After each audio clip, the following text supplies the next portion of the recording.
My name is Marion Blake, and I'm 64 years old. I've always been the kind of woman who writes things down lists on the fridge, reminders on sticky notes, suitcases packed the night before.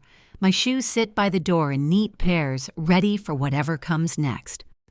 That morning, at the Charleston Cruise Terminal, I stood beneath the wide steel arch of the boarding gate, sunscreen fresh on my face, suitcase at my side. The air smelled of salt and diesel, the hum of departure thick around me.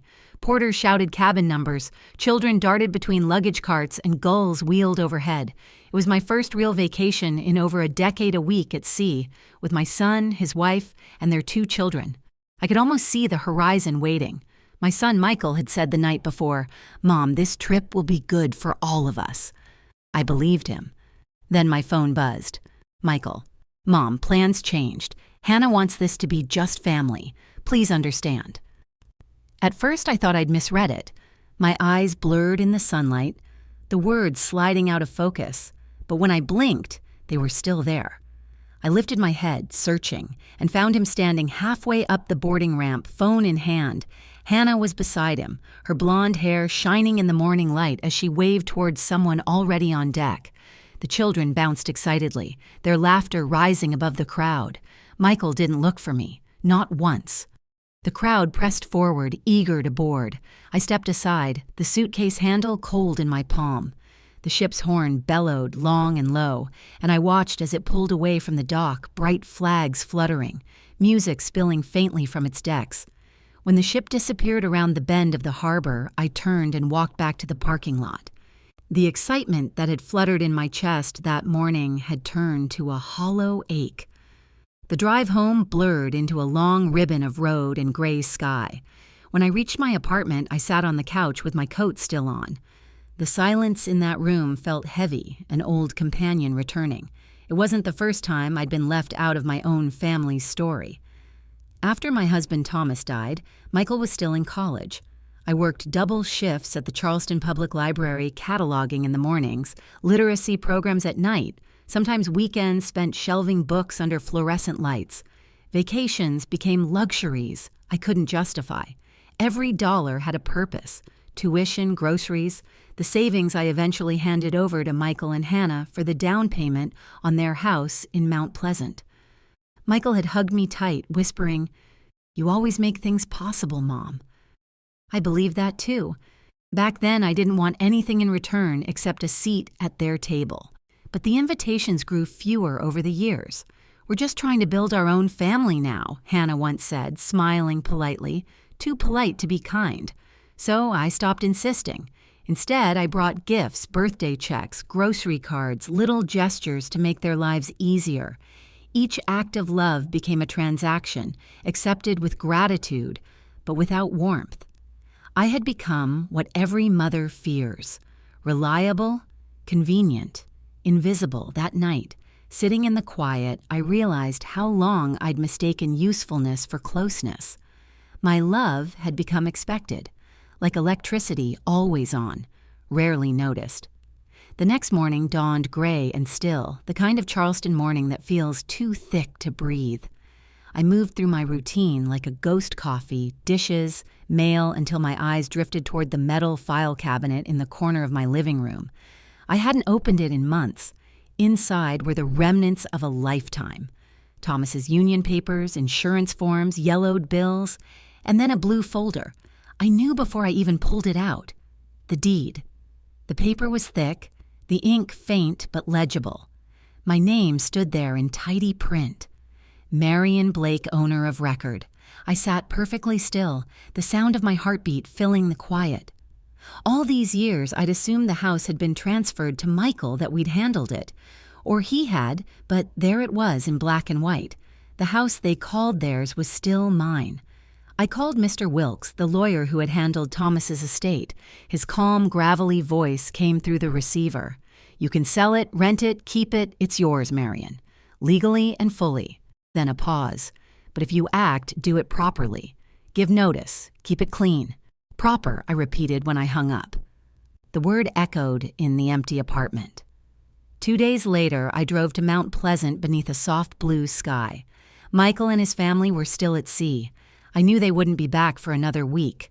Their neighborhood looked exactly as it had the last time I visited trimmed lawns, painted porches, children's bicycles leaning against mailboxes.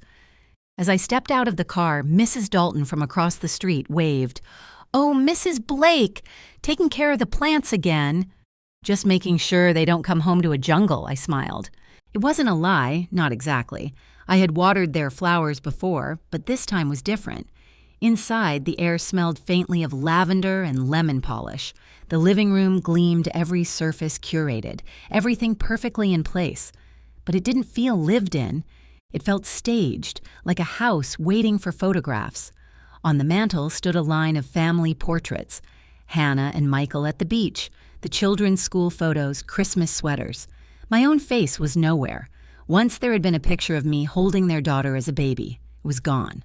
I wandered through the rooms in silence, my hand brushing the quilt I'd sewn for them years ago, folded neatly, no longer displayed, replaced by a framed print that said "Family begins at home." In Michael's small office, beneath a stack of insurance forms, I found it. Property transfer agreement. My name, their names, and an empty signature line, dated 2 months ago. They'd planned to wait until the final payment cleared to move the deed quietly into their names, without a word. My hands trembled as I folded the document and slipped it into my purse. The air in the house felt suddenly colder, heavier, aware of what I'd taken. When I locked the door and walked down the front steps, my steps were steady. They had their secrets. Now I had mine.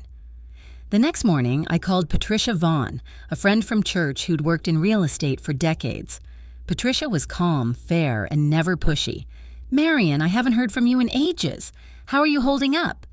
"I need your help," I said. "I want to sell a house." "Your apartment?" "No," I said quietly. "The one in Mount Pleasant." There was a long pause. "That's your son's house, isn't it?" "It's my property," I said, "and it's time I do something for myself." We met that afternoon at a small cafe near the waterfront. Patricia listened, eyes thoughtful. "Are you sure you're ready to burn that bridge?" I stirred my coffee slowly. "I'm not burning it," I said. "I'm just stepping off before it collapses." She studied me for a long moment, then nodded. "All right, we'll do it properly." Within 3 days, she found a young couple, Dylan and Rosa Kemp. Newlyweds, eager, steady jobs, cash in hand. They loved the magnolia tree in the yard and the quiet curve of the street. They made an offer that afternoon. Mr. Wilkes handled the paperwork, methodical as ever. "You're giving them more time than you need to," he said, scanning the contract. "That's rare these days." "Maybe," I replied, "but I'd rather leave decency behind than bitterness." The sale went through in less than a week. When it was done, I drove to the house one last time. The late afternoon light made everything glow soft, golden, forgiving. Inside, the rooms were still and clean. On the kitchen counter, I placed an envelope and a set of keys. "Michael, you said I wasn't family. I'm giving you space to live that truth. Everything has been handled properly. Mom." I left the house without looking back. That night, I returned once more, parking across the street. The house sat quiet, the magnolia leaves swaying gently in the breeze. Inside, it was nearly empty, just bare walls and the faint scent of cleaner. I set my old phone on the counter, opened my music app, and found it. La Vie en Rose, Louis Armstrong. It had been Thomas's favorite song. The first notes filled the empty air, rich and warm, wrapping around me like sunlight after rain. I slipped off my shoes and stepped onto the wooden floor, moving slowly, then freely, without thought or hesitation. Tears came, but they didn't sting. When the song ended, I stood still, breathing. "You're free now," I whispered, and the quiet seemed to whisper it back. They returned the following Sunday, the sound of the cruise ship horn faint across the harbor. By Monday morning, my phone was buzzing nonstop, missed calls, messages. Michael's name again and again. I didn't answer. At 9 sharp, a knock shook my door, 3 hard raps. Michael stood there, tanned, furious, exhausted. "You sold our house," he said, without even warning me. "It wasn't yours," I said evenly. "You forgot that." He pushed past me into the living room, pacing. "Mom, how could you? We lived there. The The kids, how do I even explain this? You'll find a way, I said. You found a way to explain why I wasn't on that cruise. He froze, face tightening. That was different. Hannah didn't mean, no, Michael, it wasn't different. It was the truth you've been living for years. He rubbed his forehead, his anger shifting into something else. Confusion, shame. You've always been part of our family. You're twisting this. Hannah just wanted boundaries. Boundaries? I said softly. I worked 2 jobs so you could go to college. I gave you the down payment for that house. I made the last mortgage payment. That's not a boundary, Michael. That's a life mine. He swallowed hard, eyes glossy. You didn't even give us a chance to fix this. I gave you years, I said. I gave you love, patience, silence. You mistook all of it for permission. He looked around the room, searching for something to anchor him. Where will we go now? I arranged storage for your things, I said. 3 months paid. He looked at me for a long time, then quietly, Mom, I never meant to hurt you. I know, I said, that was the problem. He left without another word. The silence that followed was the truest peace I'd felt in years. 3 days later, Hannah came. She looked smaller than I remembered, no makeup, eyes rimmed with fatigue. Can we talk? I stepped aside. She sat carefully on the edge of the sofa, hands clasped in her lap. Michael's not himself, she began. He blames me for what happened, but I know this isn't just about me. I said nothing, letting her speak. I was scared, she admitted finally. Scared you'd always be closer to him than I was. You two have history I could never touch. I thought if I created distance, he'd choose me, our family. But I went too far. The confession hung between us. You wanted space, I said quietly. You forgot distance cuts both ways. She nodded, tears in her eyes. I know, and I don't know how to undo it. There isn't always an undo, I said. Sometimes there's just next. She looked around, her gaze landing on a small photo of Michael as a boy, missing teeth, messy hair, standing proudly in front of our old house. He still talks about you, she whispered, even when he's angry. I'm sure he does, I said. Anger's just another way of remembering. She gave a small, broken laugh. I'm not here to ask for forgiveness. I'm not offering it, I said gently. But I don't hate you, Hannah. I never did. Something in her posture softened. When she reached out her hand, I took it.